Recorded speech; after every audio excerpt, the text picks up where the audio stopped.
Hello बच्चों। तो मैं हूं प्रशांत माहेश्वरी और आप चैनल देख रहे हैं फन विद फिजिक्स और अपन वापस से आईआईटी और नीट के क्वेश्चन को सॉल्व करने वाले हैं। अभी भी आपने अगर चैनल को सब्सक्राइब नहीं किया है तो सबसे पहले चैनल को सब्सक्राइब कीजिए बच्चों, और वीडियो पसंद आए तो इसे लाइक कीजिए। और अगर आपको कोई पर्टिकुलर अलग से क्वेश्चंस हैं तो प्लीज उन्हें कमेंट बॉक्स में डाल दीजिए। अदरवाइज आपको वीडियो की शुरुआत में मेल आईडी दिखेगी, उस मेल आईडी पे आप अपने क्वेश्चन को भेज सकते हैं। व्हाट्सएप नंबर शो होता है, उस व्हाट्सएप नंबर पे भी आप अपने क्वेश्चन को भेज सकते हैं। चलिए तो अपन नेक्स्ट जो अपना क्वेश्चन है वो देखते हैं। देखिए, 3 infinitely charged sheets are kept parallel to xy plane। अब थोड़ा समझो बच्चों, अगर xy प्लेन के कोई चीज पैरेलल में होगी, जैसे मैं ये समझता हूँ कि ये x और ये y अगर प्लेन है तो ऊपर वाला जो हो जाएगा ये वाला xy प्लेन हो गया, ठीक है। तो फिर ये वाली लाइन जो ऊपर की ओर जा रही है that will be the z plane, ठीक है। तो ये यहाँ पर ये जो लाइन शो हो रही है ना बच्चों इस वाले डायग्राम के अंदर, that is z axis, sorry plane नहीं z एक्सिस हो जाएगा। तो ये x एक्सिस हो गया, ये y एक्सिस हो गया, तो that will be the z axis, ठीक है ये बात है।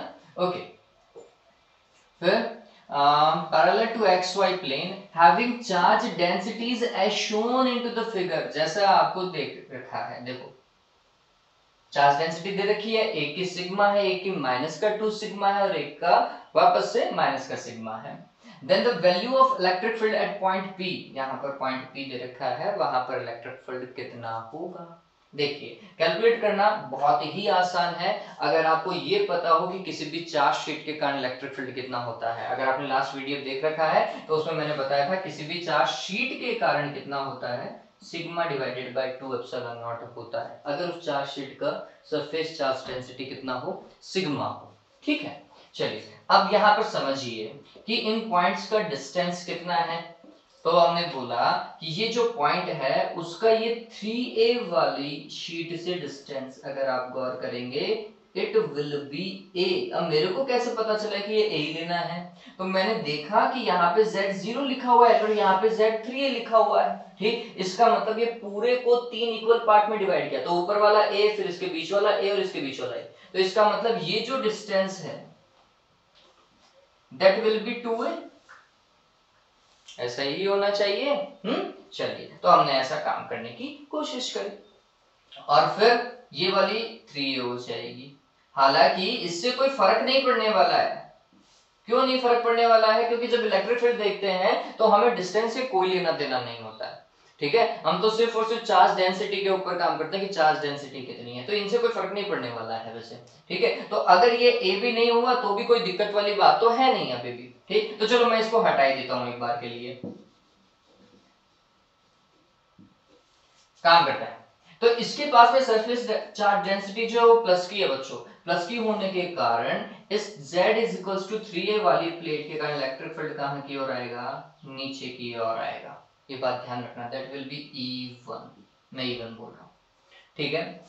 फिर ये वाला प्लेट देखो, इस वाले सॉरी प्लेट नहीं है, शीट है, z इज इक्वल्स टू 0 दे रखा है। इस वाली शीट पे सरफेस चार्ज डेंसिटी नेगेटिव की है और नेगेटिव की सरफेस चार्ज डेंसिटी के कारण इलेक्ट्रिक फील्ड ऐसा नीचे की ओर जाएगा अट्रैक्ट करता हुआ, तो मैंने बोला E2 इधर है। फिर माइनस का सिग्मा जो थर्ड आपको शीट दिख रही है z is equals to minus a के ऊपर, उसका माइनस का सिग्मा है, उसके कारण इलेक्ट्रिक फील्ड कहां की ओर जाएगा, नीचे की ओर।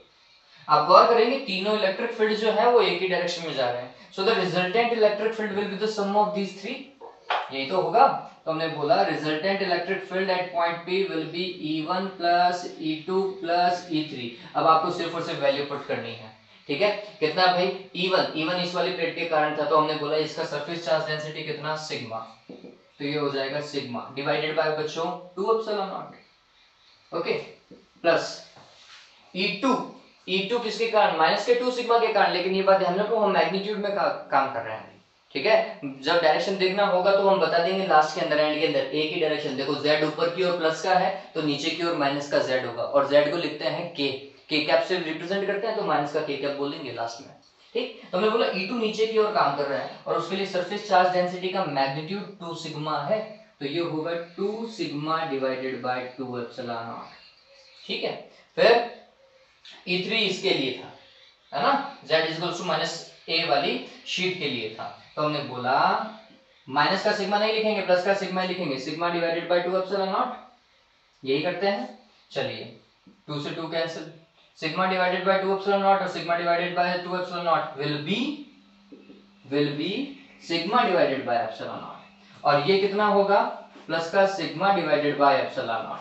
टोटल कितना हो गया, 2 sigma divided by epsilon naught, that is the resultant electric field. ठीक, और कौन सी डायरेक्शन में जा रहा है, ऊपर वाली में, नीचे वाली में, नीचे वाली में, that will be the minus के कैप। ठीक है, तो गौर कीजिए कौन सा सुटेबल दिख रहा है हमें, इस माइनस को आगे लगा लीजिएगा। ओके, माइनस का 2 sigma divided by epsilon not दिख रहा है ना, के कैप आ रहा है, तो सी इज द करेक्ट ऑप्शन, ये बात ध्यान में रखेंगे। ओके, चलिए नेक्स्ट पार्ट देखिए बच्चों, इफ, ये समझ में आ गया होगा, और अगला वाला थोड़ा सा कैलकुलेशन दिखेगा आपको, तो ये कैलकुलेशन थोड़ी सी अपनी स्ट्रांग रखिएगा, अगर आपको डिफरेंशिएशन आता है तो फिर तो बहुत जल्दी होने वाला है। देखिए, if potential in region is expressed as, और आपको पोटेंशियल दे रखा है v ब्रैकेट में x, y, z is equals to 6xy minus y plus 2yz। ठीक है, the electric field in newton per coulomb, electric field की यूनिट तो न्यूटन पर कूलम में होती है बच्चों। ठीक, एट पॉइंट, और पॉइंट आपको दे रखा है, इस पॉइंट के ऊपर आपको क्या कैलकुलेट करना है, इलेक्ट्रिक फील्ड। अब बच्चों सिंपल सा कॉन्सेप्ट क्या यूज कर रहे हैं हम यहाँ पर, हम बोल रहे हैं कि अगर पोटेंशियल दिया हुआ है और इलेक्ट्रिक फील्ड कैलकुलेट करना है, तो इलेक्ट्रिक फील्ड विल बी, यहाँ पर अगर आपको याद हो बच्चों तो कुछ ऐसा यूज करते हैं, del V upon del X I cap plus del V upon del Y j cap plus del v upon del z k cap, that is the relation between potential and electric field in vector form। ठीक है, ये हमारे पास में form था, तो अपन इसी का ही यूज करने वाले हैं।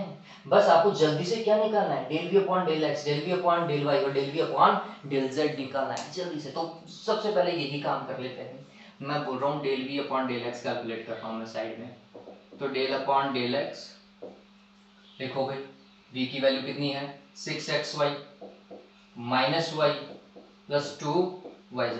अब देखो डिफरेंशिएशन तो उसी का होगा ना जिसमें x होगा, तो इसमें तो सिर्फ और सिर्फ y है और इसमें yz है, दोनों में ही x नहीं है, तो हटाओ इनका, तो डिफरेंशिएशन करना नहीं, सिर्फ और सिर्फ इतने पार्ट का होगा।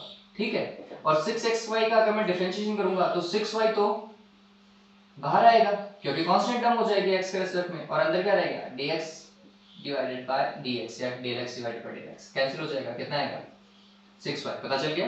ये था del V upon del X. फिर दूसरा पार्ट हमारे पास में क्या निकालना है, del V upon del Y निकालना है। तो ये काम थोड़ा जल्दी जल्दी करना पड़ेगा बच्चों, क्योंकि आपको अगर आईआईटी क्रैक करना है तो फिर आपकी कैलकुलेशन स्ट्रांग होनी चाहिए। मैं तो इतना स्टेप कर रहा हूँ, आप तो वहां पे डायरेक्ट निकालोगे। ठीक है, तो ये क्या हो जाएगा, 6xy minus Y plus 2yz।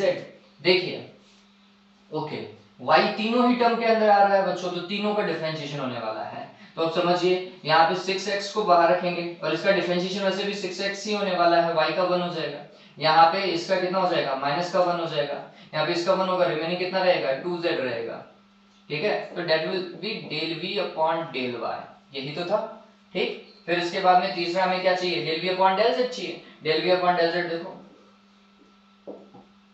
क्या होगा, डेल अपॉन डेल x, फिर 6xy minus Y plus 2yz। गौर करो इसके अंदर z लिखना है, यहाँ पर भी z नहीं है, यहाँ पर भी z नहीं है, तो इनका डिफरेंशिएशन तो जीरो हो गया, इनका जीरो डिफरेंशिएशन फिर इसी का ही होगा, तो 2y को बाहर निकालेंगे, z का डिफरेंशिएशन 1 होता है, तो फिर इसका कितना हो जाएगा 2y आंसर।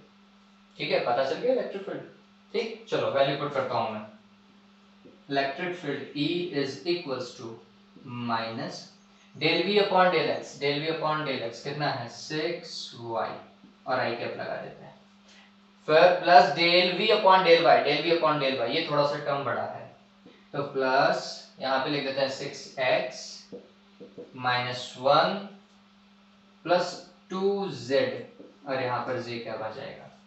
ठीक है, और del v upon del z कितना है 2y, तो ये हो जाएगा 2y के कैप। अब गौर करो आपको कौन से पॉइंट के ऊपर इलेक्ट्रिक फील्ड निकालना था, 1,1,0, तो z की वैल्यू 0 रखनी है, x की और y की 1 1 रखनी है, तो यहाँ पर मैं 1 रखता हूँ y की जगह, तो electric field at the given point क्या हो जाएगा 6 I कैप, क्योंकि y की जगह 1 रख दिया, x की जगह 1 रखो तो यहाँ पर रहेगा 6 माइनस 1, z की जगह 0 रखना है, ठीक है, x की जगह 1 रखोगे और z की जगह 0 रखोगे तो यहाँ पे तो 6 माइनस 1 और ये 0 हो जाएगा, ये 5 हो जाएगा क्या, it will be 5j cap, ठीक है। आगे देखो 2y, y की जगह कितना रखना है 1 रखना है, रख दिए 2 और यहाँ पर क्या आ गया k cap, that will be the electric field at the given point. अब मैच करो ये कहाँ पर है 6i कैप पहले पे, ये और ये ऑप्शन 9j कैप नहीं मैच कर रहा, it will C will be the correct option, minus फिर bracket 6i cap plus 5j cap plus 2k cap. अगर आपको मैग्नीट्यूड बोलता तो मैग्नीट्यूड तो निकाल सकते थे हम इसका, कैसा 6 का स्क्वायर प्लस 5 का स्क्वायर प्लस 2 का स्क्वायर, उसका अंडर रूट कर दीजिएगा, मैग्नीट्यूड निकल जाएगा, किसमें न्यूटन पर कूलम में निकल जाएगा, ठीक है। चलिए तो समझ में आ गया होगा, सिंपल सा था, बस थोड़ा सा कैलकुलेशन था, लेकिन ये कैलकुलेशन आप आसानी से कर सकते हैं बच्चों, आप IIT और नीट क्रैक करने वाले हैं, ठीक है। Have a good day, take care.